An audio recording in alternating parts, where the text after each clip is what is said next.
Okay, so, hello, welcome back to another video. Yet again, we're doing something kind of different. So, as all you know, I usually do horror stories, but I decided, hey, let's read a creepypasta. So, I'm reading one of my favorite creepypastas that, I always liked. It's called Abandoned by Disney. And for those who don't know, I already have a slight bias towards Disney. It's more kind of like a hatred towards Disney to a degree, but, we'll stop right there. But yeah, let's get right into it. And also, hopefully y'all will enjoy the video. Okay, getting right into it. Abandoned by Disney. It was posted back in the 20th of May, 2013. It was a submission by Ed. And the length is long. Huh. Okay, so we're gonna get right into it. Some of you may have heard that Disney Corporation is responsible for at least one real live ghost town. Disney built the Treasure Island Resort in Baker's Bay in the Bahamas. It didn't start as a ghost town. Disney cruise ships will actually stop at the resort and leave tourists there to relax in luxury. And this is a fact, look it up. Disney blew $30 million on the place. Yes, $30 million. Then they abandoned it. Disney blamed the shallow waters, or too shallow for the ships to safely operate, and there was even a blame cast on the workers, saying that since they were from the Bahamas, they were too lazy to work a regular schedule. That's where the factual nature of the story ends. It wasn't because of sand, and it obviously wasn't because of foreigners are lazy. Both are convenient excuses. No, I sincerely doubt those are the reasons were legitimate. Why don't I buy the official story? Because of Mowgli's palace. Near the beachside city of Emerald Isle in North Carolina, Disney began construction on Mowgli's palace.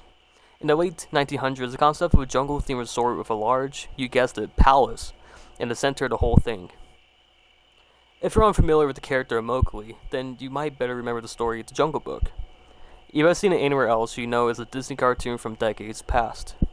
Mowgli is an abandoned child in the jungle, essentially raised by animals and simultaneously threatened/pursued by other animals. Mowgli's palace was a controversial undertaking from the start. Disney bought up a ton of high-priced land for the project, and there were actually a scandal surrounding some of the purchases. The local government claimed eminent domain on people's homes, then turned around and sold the properties to Disney. At one point, a home that had just been constructed was immediately condemned with little to no explanation. The land grabbed by the government was supposedly for some fictional highway project, knowing full well what was going on. People started calling it Mickey Mouse Highway. Then there was the concept art. A group of stuffed shirts from Disney Co. actually held a city meeting. They intended to sell everyone on how lucrative this project was going to be for everyone. When they showed the concept art, this gigantic Indian palace surrounded by jungle, staffed with men and women in loincloths and tribal gear, well, suffice to say, everyone flipped their shit. We're talking about a large Indian palace, jungle, and loincloths, not only in the center of a relatively wealthy area, but also a somewhat xenophobic area of the southern USA. It was a questionable mix at that point in history. One member of the crowd tried to storm the stage, but he was quickly subdued by security after he managed to break one of the presentation boards over his knee. Disney took that community and essentially broke it over his knees. As well, the houses were razed. The land was cleared, and there wasn't a damn thing anyone could do or say about it. Local TV and newspapers were against the resort at the beginning, but some insane connection between Disney's media holdings and the local venues came into play, and their opinions turned on a dime. So anyway, Treasure Island, the Bahamas, Disney sunk those millions in and then split. The same thing happened at Mowgli's palace. Construction was complete. Visitors actually stayed at the resort. The surrounding communities were flooded with traffic and unusual annoyance associated with the influx of lost and irate tourists. Then it all just stopped. Disney shut it down and nobody knew what the hell to think. But they were pretty happy about it. Disney's loss was pretty hilarious and wonderful to a large group of folks who didn't want this in the first place. I honestly didn't give the place another thought since hearing it closed over a decade ago. I lived maybe 4 hours from Emerald Isle, so really I only heard the rumblings and didn't experience any of it firsthand. Then I read this article from someone who had just explored the Treasure Island resort and posted a whole blog about it. All the crazy shit he found there, stuff just left behind. Things smashed, defaced, and probably ruined by the disgruntled former employees who had lost their job. Hell, the locals from all around probably had a hand in wrecking the place. People there felt just as angry as about Treasure Island as folks here did about Mowgli's palace. Plus, there was just rumors that Disney had released their aquarium stock into local waters when they closed, including sharks. Who wouldn't want to take a few swings at some merchandise after that? What I'm getting at is that the blog about Treasure Island got me thinking. Even though many years has passed since its closing, I figured it might be cool to do some urban exploration at Mowgli's palace. Take some photos, write about my experience, and probably see if there's anything I could take home as a memento. I'm not going to say I wasted no time in getting there, because honestly it took me another year after I first found out the Treasure Island article to get around to going up to Emerald Isle. Over the course of that year, I did a lot of research on the palace resort, or rather I tried to. Naturally, no official Disney site or resource made any mention of the place. That had been scrubbed clean. Even odder, however, was that nobody before myself had apparently thought to blog about the place or even post a photo. None of the local TV or newspaper sites had one word about the place, though that was to be expected since they all had swung Disney's way. They wouldn't be out there lauding their embarrassment, you know? Recently, I learned that corporations can actually ask Google, for example, to remove links from search results. Basically, for no good reason. Looking back, it's probably that nobody spoke of the resort, but rather the words were made inaccessible. So, in the end, I could barely find the place, and all I had to go on was an old SL map. I received it in the mail back in the 90s. It was a promotional item sent out to people who have recently been to Disney World. And I guess since I had been there in the late 80s, that was recent. I didn't really intend to hang on to it. It just got shoved in with my books and comics from my childhood.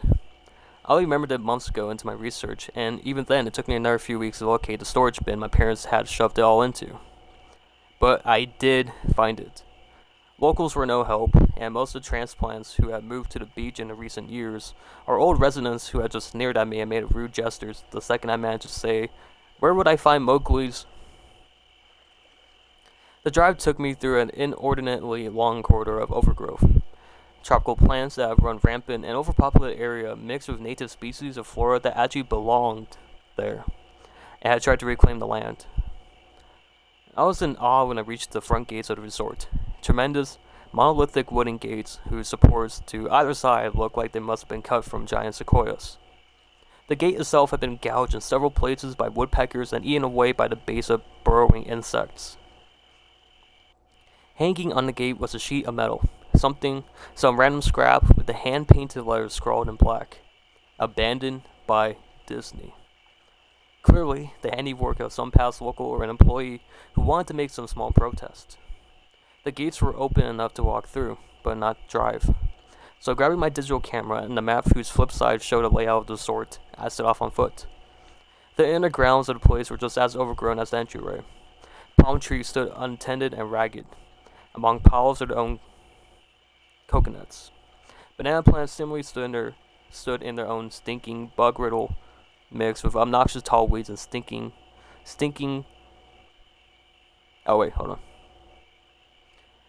Banana plants similarly stood in their own stinking, bud-riddled refuse. There was a sort of clash between order and chaos, as carefully planted rows of perennial flowers mixed with obnoxious tall weeds and stinking blackened mushrooms. Sorry about that. I do this all one take, by the way. All that remained of any outdoor structures were broken, rotting wood, and various charred bits of unidentifiable material. What was most likely an information booth or an outdoor bar was now simply a pile of assorted debris chopped up by past vandalism and ravaged by weather. The most interesting thing on the grounds was a statue of Blue. The friendly bear in the Jungle Book, which stood in a sort of courtyard in front of the main building. He was frozen in a joyful wave towards no one, staring into empty space with a silly, toothy grin. As bird shit covered the swaths of his fur, and vines ensnared his platform. I approached the main building, the palace, only to find the outside of the building covered in graffiti, where the original paint hadn't peeled and chipped away.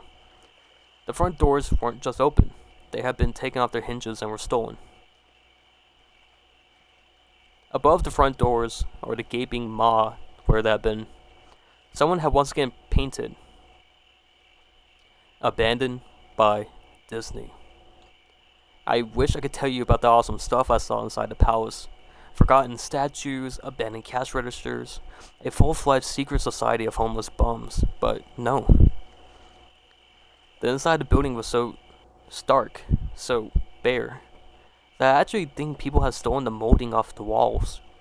Anything that was too big to steal, counter, decks, giant fake trees, they're all resting amidst this empty echo chamber. They amplified my every step like a slow rat-a-tat of a machine gun.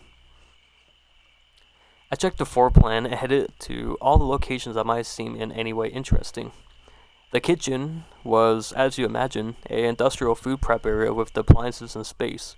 No expenses spared, every glass surface was broken, every door knocked off its hinges, and every metal surface kicked and dented.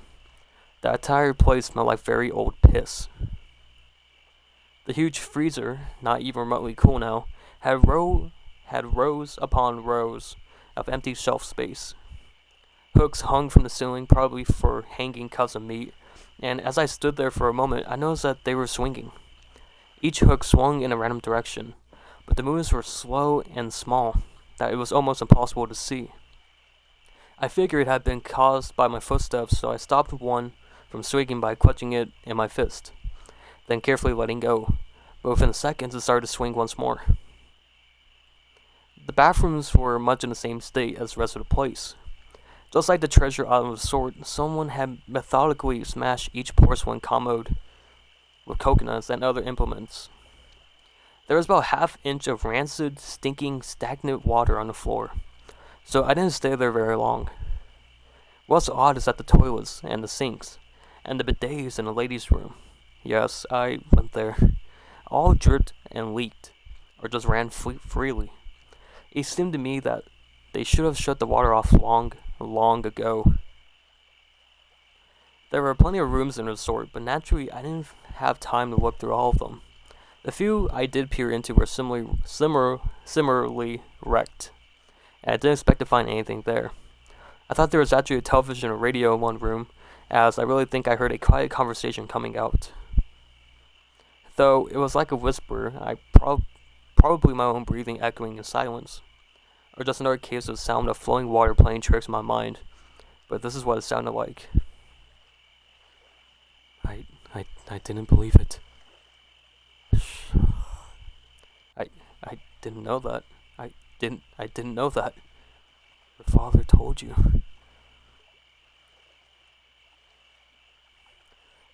I know.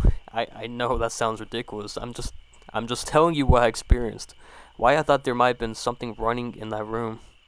Or worse, some vagrants who had holed up there and probably would have knifed me. At the front doors of the palace again, I figured I hadn't found anything of note that had wasted the trip up. As I looked out the door, I noticed something interesting in the courtyard that I had apparently missed. Something that would give me a last one thing to show for all my trouble, even if it was just a photograph. There was a lifelike statue of a python, maybe 80 feet long, curled up and sunning itself on a pedestal right in the center of the area.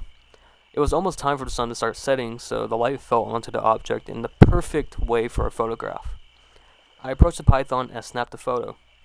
Then I stood on my toes and snapped another. I moved closer again to get the details of his face. Slowly, casually, the python lifted his head, looked directly into my eyes, turned, and slithered off the pedestal, across the grass and into the trees. All 80 feet of it, its head long disappeared into the woods, before his tail even left the sunning spot. Disney had released all of their exotic animals onto the grounds. Right there on my floor plan was the reptile house. I should have known. I read about the sharks at Treasure Isle, and I should have known that they'd done this. I was dumbfounded, just utterly stupefied. My mouth must have been hanging open for the longest time before I came back down to earth and snapped it shut. I blinked a few times and backed away from where the snake had been, back towards the palace. Even though it was totally gone, I still wasn't taking any chances and backed my way into the building. I took a few deep breaths and slapped my own face to get myself right in the head again after that. I looked for a place to sit down as my legs were feeling a bit jelly at this point. Of course, there was no place to sit down, unless I wanted to recline in the broken glass and dead leaf carpet and hauled myself up to a desk of a questionable reliability.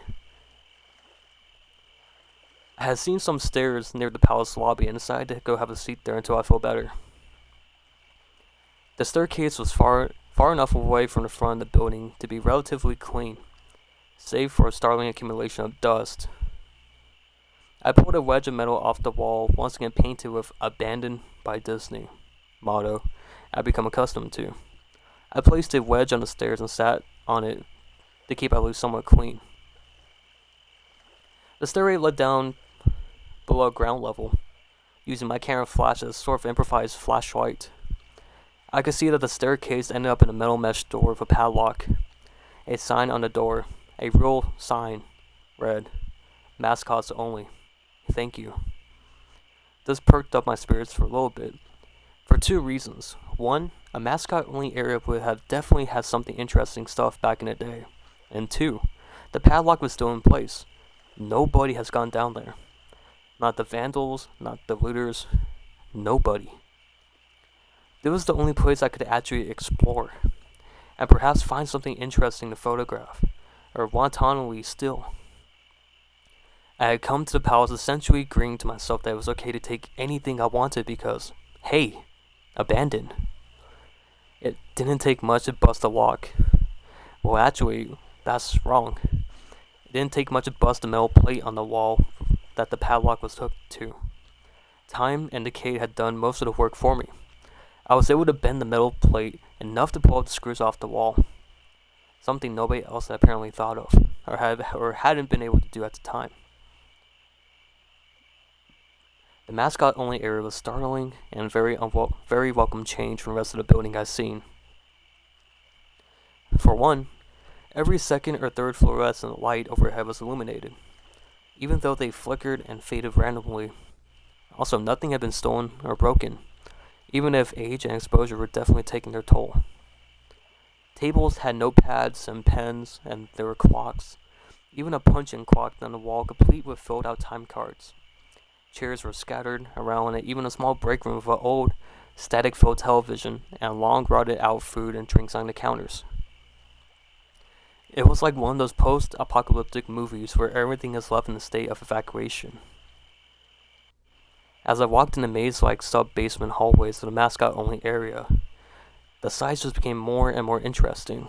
As I went further, desks and tables were knocked over, papers scattered and almost melted with the damp floor, and a large carpet of mold was slowly overtaking the real, rotting crimson floor covering. Everything was just sort of squishy. Anything would disintegrate into mush when I applied even the least amount of force, and the clothing items hanging on hooks in one of the rooms simply fell to moist threads if I tried to unhook them. One thing that annoyed me was the light that was becoming more sparse and unreliable. As I went further into the dank, suffocating depths of the place, eventually, I reached a black and yellow striped door with the words "Character Prep 1" stenciled on it. The door wouldn't open at first. I figured that was probably where the costumes were kept, and I definitely wanted a photograph of that twisted, stinking mess. Try as I might, whatever angle or trick I tried, the door wouldn't budge. That is, until I gave up and started to walk away. Then there was a slight popping sound, and the door creaked open, slowly. Inside the room was completely dark, pitch black. I used the camera to flash I used the camera flash to look for a light switch in the wall by the door, but there was nothing. As I made my search, I was jarred out of my senses of excitement by a loud electrical buzz. Rows of light overhead suddenly flashed to life, flickering and fading in and out like the rest I had passed. It took a second for my eyes to adjust, and it seemed like the light was going to just keep on getting brighter until all the bulbs exploded. But just when I thought it would reach the critical stage, the lights dimmed a bit, and steadied. The room was exactly as I pictured it. Various Disney costumes hung on the walls, fully put together like strange cartoons. Cadavers hung from invisible nooses. There was an entire rack of loincloths and native clothes hangers towards the back. What I found odd, and what I wanted to photograph right away, was a Mickey Mouse costume at the center of the room. Unlike the other costumes, it was lying on its back in the center of the floor like a murder victim. The fur on the costume was rotten and shedding, creating bare patches. What was even odder, however, was the coloring of the costume. It was like a photo negative of the actual Mickey Mouse. Black where he should be white, and white where he should be black. His normally red overalls were light blue. The sight was off-putting enough that I actually put off photographing the thing until last. I took a picture of the costumes hanging on the walls, upward angles, downward angles, side shots to show an entire row of frozen, putrid cartoon faces, some with plastic eyes missing. Then I decided to stage a shot. There's one of the bed draggle character has on a slick, grimy floor. I reached for the headpiece of a Donald Duck costume and carefully removed it so the thing wouldn't fall apart in my hands. As I looked into the face of the wide-eyed, moldering head, a loud clattering sound made me jump with fright. I looked down at my feet, and there between my shoes was a human skull. It had fallen out of the mascot head and shattered into pieces at my feet. Only the empty face and lower jaw remained, staring up at me. I dropped the duck head immediately, as you'd expect, and moved towards the door. As I stood in the doorway, I looked back at the skull on the floor. I had to take a picture of it, you know? I had to. For any number of reasons that may seem silly, but only if you didn't think it through. I need proof of what happened, especially if Disney was going to somehow make this go away. I had no doubt in my mind right from the start that even if it was just a gross negligence, Disney was responsible for this.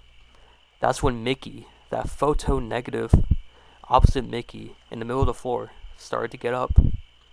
First, sitting up and climbing to his feet, the Mickey Mouse costume, or whoever was inside it, stood there at the center of the room. His fake face was staring directly at me as I mumbled, "No," over and over. With shaking hands, a violently thrashing heart, and legs that once again turned to jelly, I managed to lift the camera and aim at the opposite creature now cloudily sizing me up. The digital camera screen displayed only dead pixels in the shape of the thing. It was a perfect silhouette of that Mickey costume. As the camera moved in my unsteady hands, the dead pixels spread, marring the screen wherever Mickey outline moved. The camera died, went blank and quiet and broken. I raised my eyes once again to the Mickey Mouse costume. "Hey," I said, hush, perverted but perfectly executed Mickey Mouse voice. "You want to see my head come off?"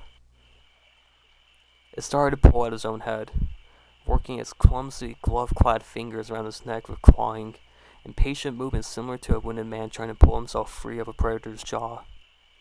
As it worked its digits into his neck, so much blood, so much thick, chunky, yellow blood. I turned away as I heard a sickening tearing of cloth and flesh. I only cared about getting away. Above the doorway of this room, I saw the final message clawed into the metal with bone or fingernails. Abandoned by God. I never got the pictures out of the camera. I never wrote the blog entry about it. After I ran from that place, I fled for my sanity, if not my very life. I knew why Disney didn't want anyone to know about this place. They didn't want anyone like me getting in, and they didn't want anything like that getting out.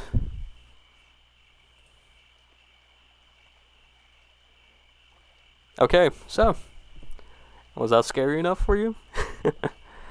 Yeah, hopefully you all enjoyed Abandoned by Disney. I know is definitely one of the most known creepypastas out there, but honestly, I want to, do some other content outside my original 3 scary stories, so hopefully you all enjoyed Abandoned by Disney.